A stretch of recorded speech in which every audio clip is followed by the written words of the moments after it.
Well, police are investigating a case of attempted murder and malicious damage to property after that chaos broke out at Maponya Mall last night. It was initially reported that there was a confrontation and then minibus taxi drivers attacked e-hailing drivers in the Maponya Mall parking lot. Police say 3 vehicles were torched and e-hailing drivers were assaulted and one of them was shot.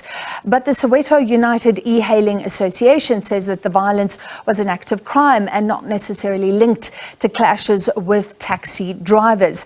Let's get a view from the city now. We're joined by Johannesburg Transport MMC, Kunene. MMC, thank you for joining us.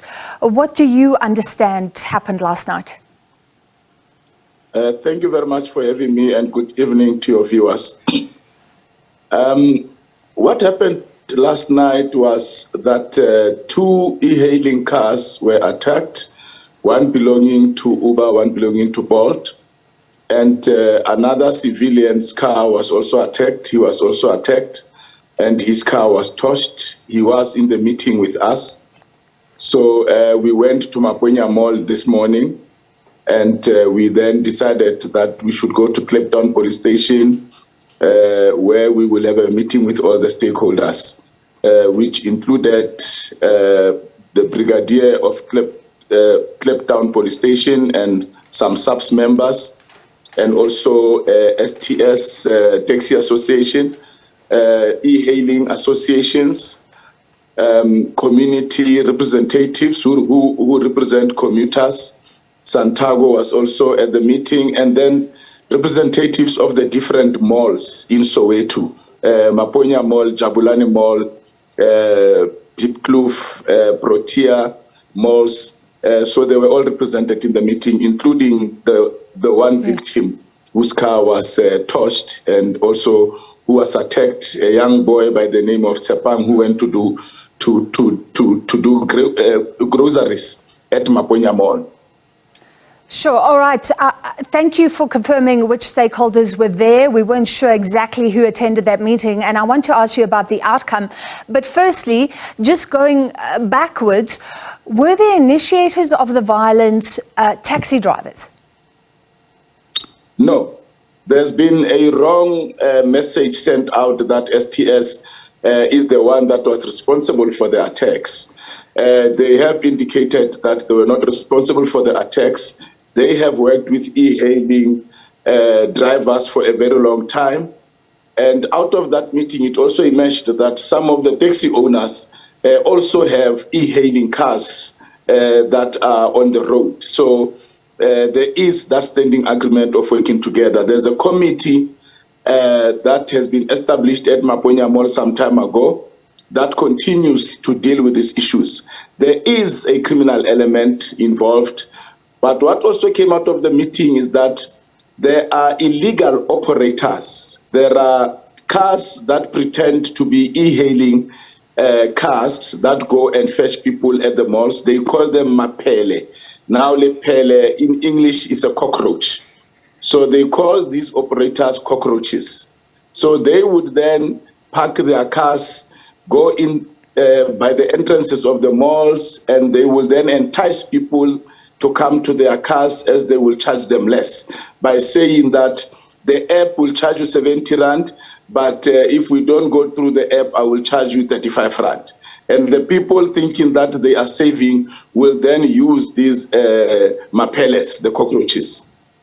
So we believe that there's a criminal element that is involved, that wanted to steer something that we still don't know what it is. But all of us agree that there must have been a criminal element that wants to steer some violence. But the police are investigating. They've given us an assurance that they will investigate. I'm just trying to understand that, because this adds a new element. The cars that were attacked, were they these illegal operators or were they legal operators on the e-hailing platforms? Do you know? The 2 cars were of legal operators, of e-hailing drivers. The one car was a civilian who was driving a car that does not even look like one of these e-hailing cars. He went to buy groceries, and then When a friend jumped in or a neighbor jumped in with him, they then attacked him, broke the windows with hammers and said that he was loading a person, and the passenger ran out. He also ran out of the car through the passenger side, and then he had gunshots and his car was torched. But he is just an ordinary person who stays in Soweto, who usually does groceries at Maponya Mall. Okay, but it sounds like he was mistaken possibly for an e-hailing driver. So are there any suspects? Does anybody know who perpetrated this horrible violence? The police indicated that they are using social media videos that are all over to identify the suspects, but also Maponya Mall have indicated that they are going to go through the videos, different angles, so that they can zoom in and see if they can identify the perpetrators. The police also indicated that they are going to set up a team that will focus specifically on this particular crime and bring those who are the perpetrators to book. It is very clear, because whilst we were wrapping up the meeting, and we then got messages that there were problems at Protea Glen where e-hailing drivers were being chased away. However, the taxi associations then deployed their people there, and then I then asked the JMPD, which was with us there, to also rush to Protea Glen to contain the situation. So one can derive from this that there is some elements that are behind a very violent agenda that nobody really understands what it is. So in Finality, are you saying that the taxi drivers and the e-hailing drivers essentially are committed to working with each other and not blocking each other? I mean, is that the upshot here? Because we do hear that Uber drivers feel unsafe, that Bolt drivers feel unsafe, that there have been attacks. And can commuters feel safe in all of this? The words of the both taxi drivers and e-hailing drivers were that there is no them and us. We are one thing, we are providing a service. We obviously have to agree on certain drop-offs and pickups. And a meeting raised a whole lot of issues, which I have noted, because some of them need government intervention. There's an amendment bill that I was told is sitting with the presidency that needs to be signed, that will go a long way into resolving some of their issues with the owners of these applications that they are using.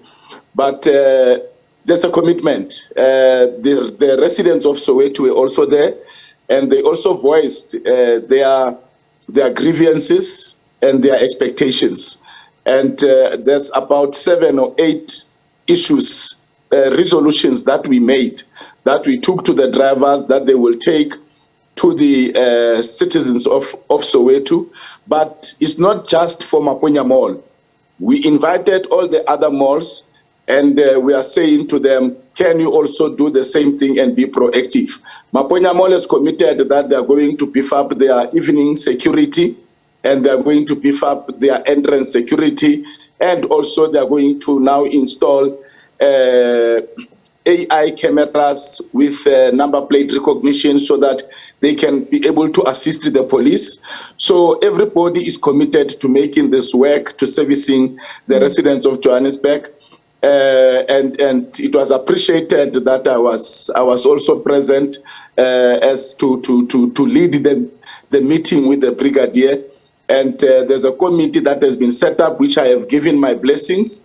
We are meeting again next week, Wednesday. As I said, that this should not be a once-off. We need to meet continuously so that we make this thing work properly and we flush out these mapellas who are operating illegally. So I will be with them again next week, Wednesday, with a meeting that will have all the station commanders of the police stations around Soweto, And also we will have all the owners or representatives of the malls in that meeting, together with the stakeholders that were in the meeting today, so that we can then review progress that has happened at Maponya Mall, challenges at other malls, so that we find a lasting solution. And then that committee will then take it forward from there.